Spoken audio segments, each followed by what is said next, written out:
Komentar saya ya, dasar monyet loh. Assalamualaikum warahmatullahi wabarakatuh. Gus Fuad Pleret, kamu ke Raffi Ahmad karena Raffi Ahmad yang kemarin viral itu bertemu dengan Habib Rizik Syihab ya. Beliau ingin Habib Rizik ini membina para generasi muda. Nah, ini Gus Fuad ini sepertinya tidak setuju dengan langkah yang dilakukan oleh Raffi Ahmad. Nah, bagaimana video selengkapnya? Tonton videonya sampai selesai. Sebelum menonton jangan lupa untuk like, komen, dan subscribe.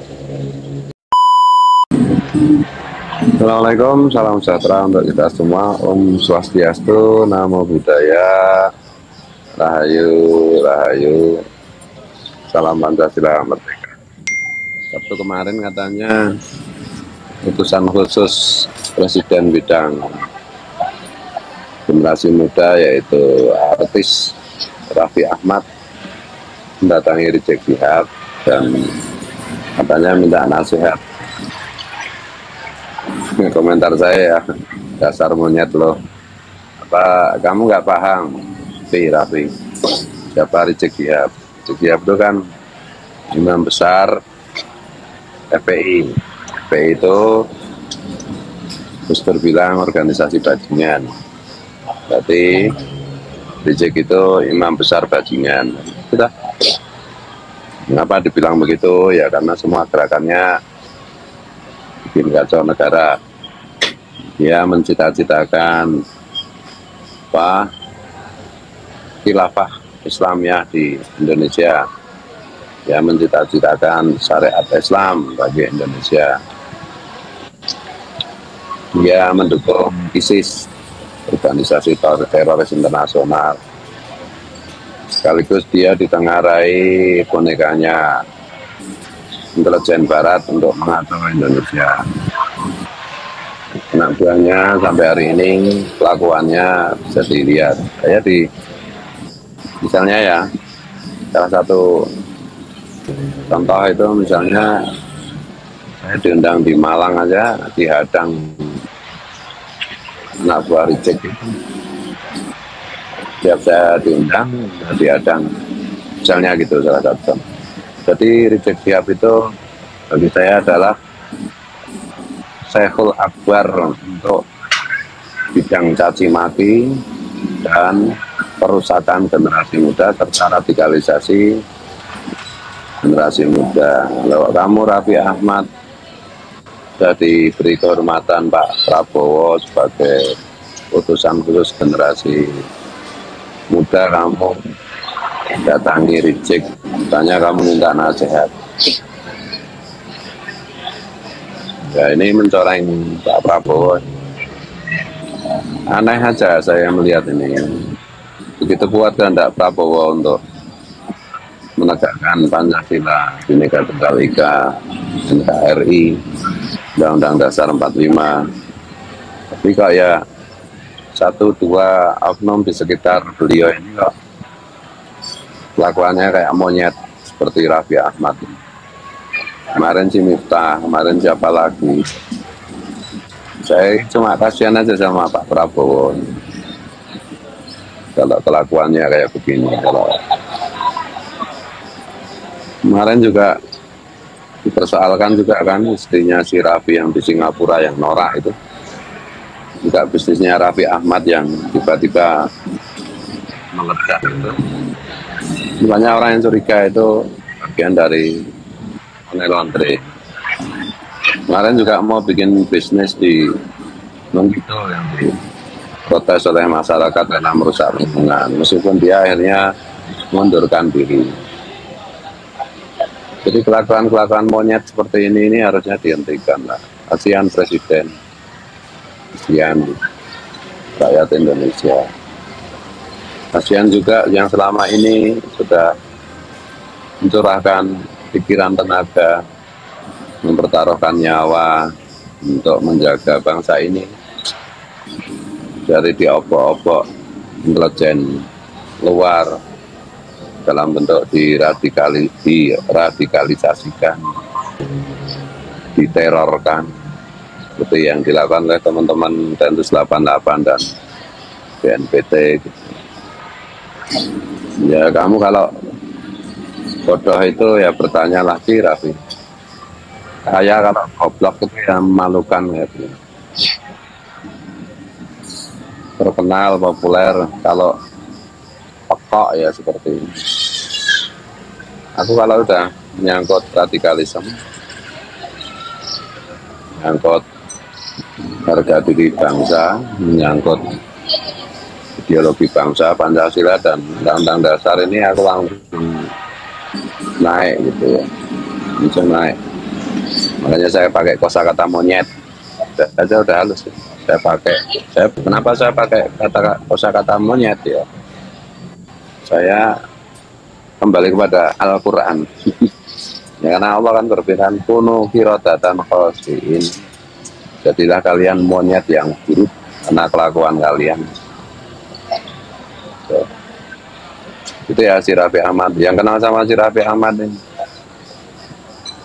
bagikan video ini, potongkan video ini Raffi Ahmad dengan melakukan apa, mendatangi di Rizik Syihab itu ya. Saya bilang komentar saya monyet loh.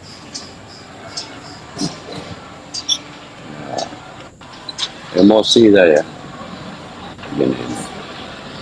Dan ya kalau terus-menerus berulang seperti ini ya, kepercayaan publik kepada Presiden Prabowo dan Wakil Presiden Gibran akan pelan-pelan akan tergerus kalau caranya seperti ini. Saran saya sebagai rakyat kecil pada Bapak Presiden dan Pak Pres Mas Gibran, orang-orang kayak gini dibersihkan aja Pak.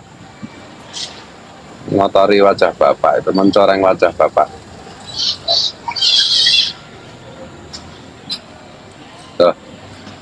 Ya mungkin karena si Raffi sama si Gus Miftah kan sama, dikasih kedudukan, dibuatkan satu kedudukan karena dianggap berjasa atas kemenangan Prabowo Gibran. Nah mereka mengendos ketika menjadi tim kampanye. Tapi sebenarnya kalau mau jujur itu, Prabowo Gibran, pasangan Prabowo Gibran kemarin tuh nggak usah pakai tim kampanye aja pasti menang kok. Rakyat pasti milih kok. Iya. Kenapa saya bilang begitu?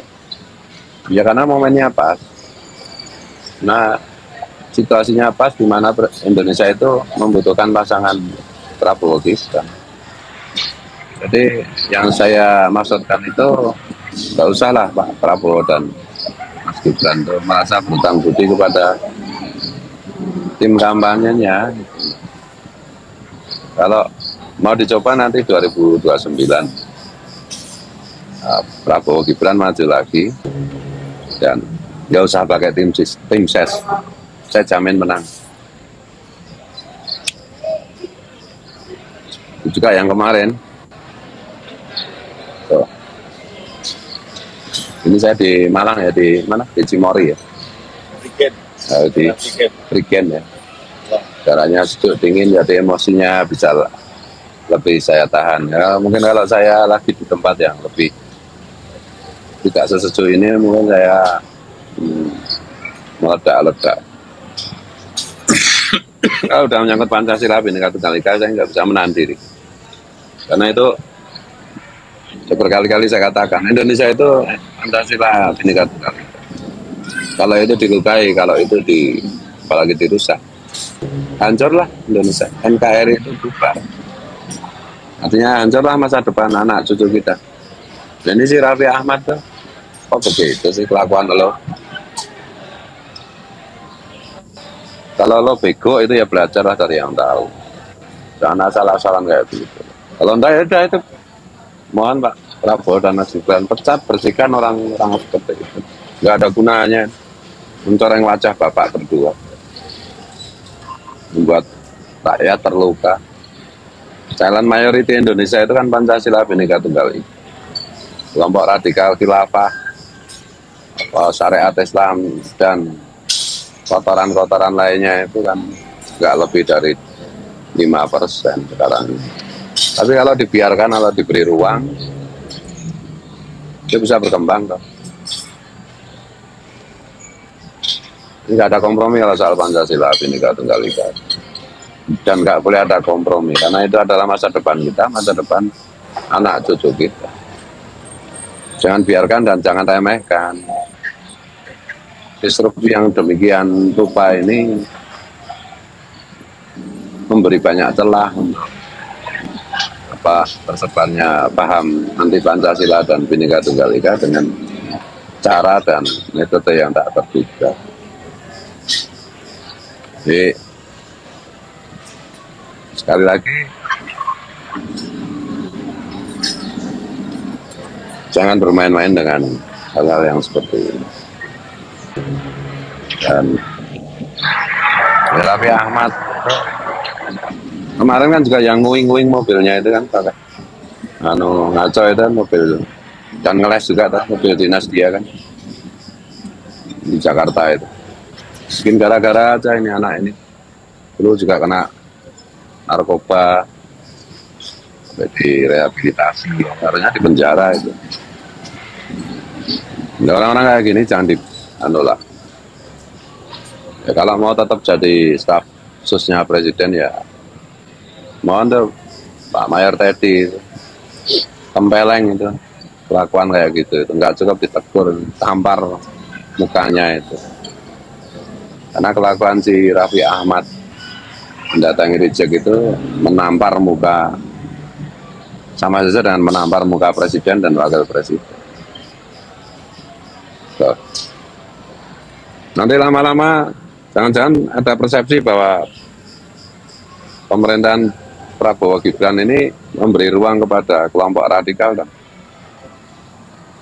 Kalau nggak tegas, nggak keras. Ya. Ya ini saya lakukan ya untuk bangsa dan negara. Saya nggak peduli Pancasila dan Bhinneka Tunggal Ika, apa aja saya pertaruhkan. Nah, itulah videonya. Terima kasih telah menonton. Sampai jumpa lagi di video selanjutnya. Wassalamualaikum warahmatullahi wabarakatuh.